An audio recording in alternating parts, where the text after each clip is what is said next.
What a beautiful day. We are having this beautiful, beautiful day.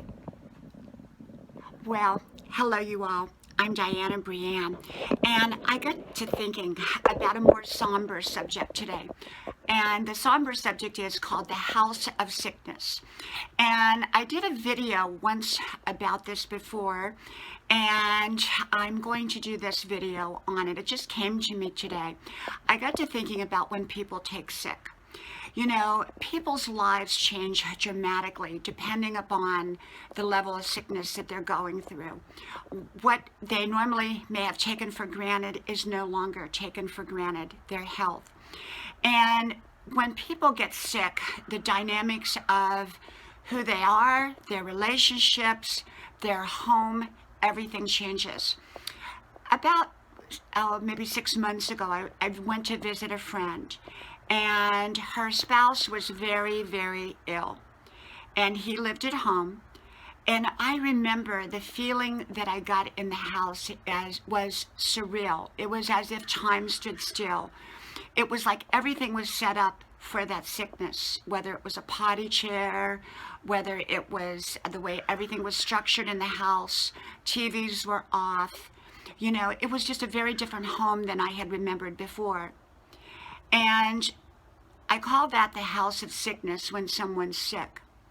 And, you know, even when we have the flu or a cold or something like that, I don't, hopefully will ever get a flu or a cold, but, you know, people who get a flu or a cold, momentarily their home can just feel different because they're sick.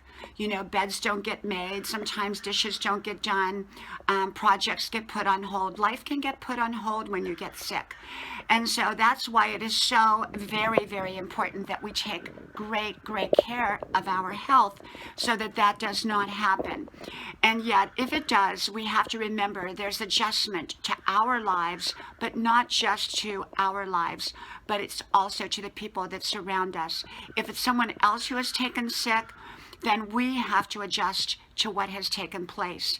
When my daughter took sick, suddenly sick about 2 years ago, and many of you remember that video, she's well now. But it was a suddenly, and our whole life for about 2 months just turned upside down. I was living pretty much at the hospital with her when she was there, and then when she came home, I really had to take care of her and get her back and forth to the doctor's appointments. So my whole life evolved around her getting well, and she's well now.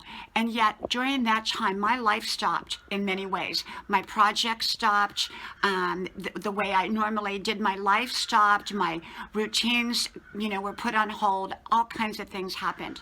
And so I call it the house of sickness for that reason, because it affects more than just one person. Sickness often affects the whole group of everyone. It can have a financial fallout.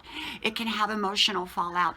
But the thing is, when one gets sick, I always believe in getting the right professionals and the right treatment, the right information, the right emotional support, the right comfort. You know, caregivers need comfort as well as the person who is going through the sickness. And so I believe get all the support, right information one can when going through a challenging and difficult time such as sickness. Sickness is, you know, kind of a sad topic to talk about, and yet it can be a reality of life. And so when someone's sick, their life does change, whether it's short-term or long-term. And, you know, often everything around them will change, their routines, their home, just everything. And so I believe in being extremely compassionate, loving, understanding, and supportive of those in need. From my house to yours, from my beautiful day to yours, God bless you, and I hope to talk to you soon again. Bye-bye.